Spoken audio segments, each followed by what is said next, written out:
안녕하세요. 중구외문국 인민화부사 박고은입니다. 10월 18일 중국공산당 제19차 전국대표대회가 개막했습니다. 개막식에서 시진핑 중국공산당 중앙위원회 총서기는 대회 보고에서 지난 5년 동안 중국이 거둔 성과를 돌아보고 중국의 미래청사진을 제시했습니다. 이 보고는 지난 5년 동안 중국의 경제, 정치, 문화, 사회, 생태, 외교 등 모든 분야를 정리 및 결산하는 자리입니다. 향후 중국의 발전 계획도 포함되어 있어 그 가치가 매우 큽니다. 지난 5년 동안 중국은 세계 경제 성장의 30%가 넘는 기여를 했고 6천만 명이 넘는 인구가 빈곤에서 탈출했습니다. 시진핑 주석은 19차 당대회 보고에서 5년 동안의 성과는 전방위적이고 개방적이었으며 변혁은 심층적이고 근본적이었다고 강조했습니다. 시진핑 주석은 보고에서 오랜 시간 노력한 끝에 중국 특색 사회주의가 새로운 시대에 진입했고 이는 중국 발전의 새로운 역사적 위치라고 지적했습니다. 시대는 사상의 어머니입니다. 새로운 시대는 새로운 사상을 요구합니다. 시진핑 주석은 새로운 시대의 중국 특색 사회주의 사상을 명확하게 제시하고 자세하게 설명했으며 중국의 미래청사진도 제시했습니다. 새로운 노정에서 중국 공산당은 인류 진보를 위한 새롭고 더 큰 기여라는 사명을 용감히 맡았습니다. 시진핑 주석은 중국은 앞으로도 평화 발전의 길을 고수하고 인류 운명 공동체 건설을 추진할 것이라고 강조했습니다.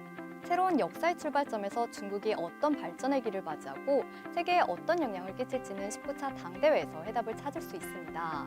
그래서 국제사회도 19차 당대회를 중국의 발전 방향을 이해하는 채널로 생각하는 것입니다. 그렇다면 한국 기자와 전문가들은 이를 어떻게 보고 있는지 함께 보시겠습니다. 개막식에 진행된 시진핑 주석의 보고가 인상적이었는데요. 3시간 반 동안 진행되면서도 초지일관 굉장히 힘있고 멈추지 않고 진행하는 모습이 인상적이었습니다.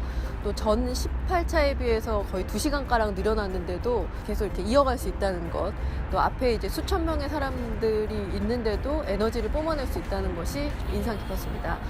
지난 5년 그 보고에 보면요, 그 지부 빙판이라는 표현이 나와요. 지난 5년이 그렇게 평범하지 않은 5년이었다. 그렇기 때문에 앞으로 5년 혹은 10년 중국의 미래도 평범하지 않은 5년을 극복하고 좀 더 발전된 미래로 나아가야 되지 않냐. 그런 차원에서 아마 19차 당대회가 의미가 있지 않나 생각을 하고요.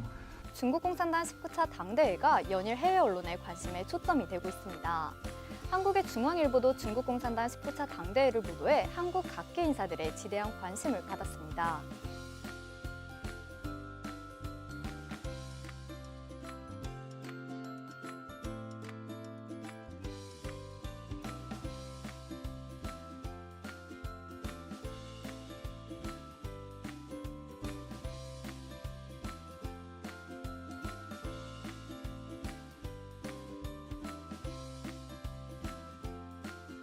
중국 공산당은 중국의 미래를 위해 아름다운 청사진을 그릴 것이고 중국이 중국 공산당의 지도 아래 세계 평화와 안보, 번영과 발전을 위해 더 많은 기여를 계속할 것이라고 기대합니다.